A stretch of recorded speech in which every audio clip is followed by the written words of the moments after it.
جو لاجک ہے وہ تو اللہ اور اس کا رسول بہتر جانتے ہیں۔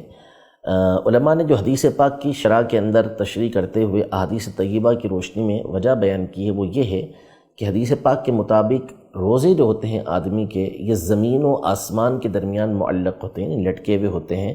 جب تک کہ بندہ صدقہ فطر ادا نہ کر دے۔ جب وہ صدقہ فطر ادا کرتا ہے تو پھر یہ مقبول ہوتے ہیں۔ تو چونکہ اللہ پاک نے اسے مقرر کیا ہوا ہے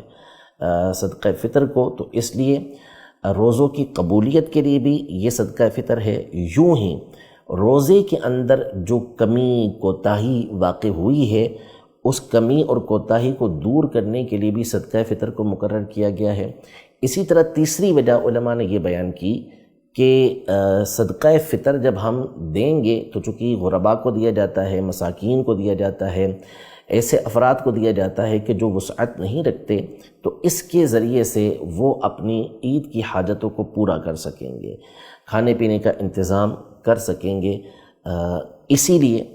اب دیکھیں پچھلے زمانے کے اندر جو ہوتا تھا وہ یہ ہوتا تھا کہ باقاعدہ گندم دی جاتی تھی، گیہوں دیے جاتے تھے، جو شریف دی جاتی تھی، کھجور دی جاتی تھی، کشمش دی جاتی تھی، اور یہ باقاعدہ اس زمانے کے اندر کھانے ہوتے تھے جسے استعمال کیا جاتا تھا اور کھانے کے طور پہ استعمال کرتے تھے۔ لیکن ظاہر کہ زمانہ تبدیل ہوتا گیا، لوگوں کی حاجتیں تبدیل ہوتی گئی اور مختلف قسم کی ضروریات یہ بڑھتی گئیں، تو اب دو چیزوں کو پیش نظر رکھنا چاہیے کہ یہ چیزیں اگرچہ دے سکتے ہیں، لیکن اس میں بہتر یہ ہوتا ہے کہ اس کی رقم دی جائے تاکہ اس کے ذریعے سے لوگ اپنی حاجتوں کو پورا کریں۔ دوسرا، حاجت کو دیکھیں کہ اس زمانے کے اندر حاجت کیا بندے کی 320 کے اندر پوری ہو جائے گی؟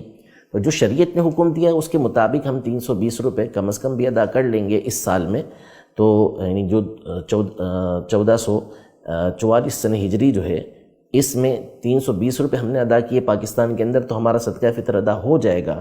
لیکن ظاہر ہے کہ جو حاجت ہے وہ اس سے بڑھ کر ہوتی ہے، اتنی رقم میں کسی غریب کی حاجت پوری نہیں ہوتی، تو لہذا جس کو اللہ پاک نے وسعت دی ہے، جس کو اللہ پاک نے مال دیا ہے، اسے چاہیے کہ وہ اعلیٰ سے اعلیٰ صدقہ فطر اللہ کی راہ کے اندر نکالے۔ وسعت دی ہے 800 روپے کا نکالیں، اس سے بڑھ کر اللہ نے وسعت دی ہے آپ جو ہے وہ 6400 روپے کا نکالیں، اس سے بڑھ کر اللہ پاک نے آپ کو وسعت دی ہے، آپ اجوا کھجور کے مطابق نکال سکتے ہیں 10,400 روپے کا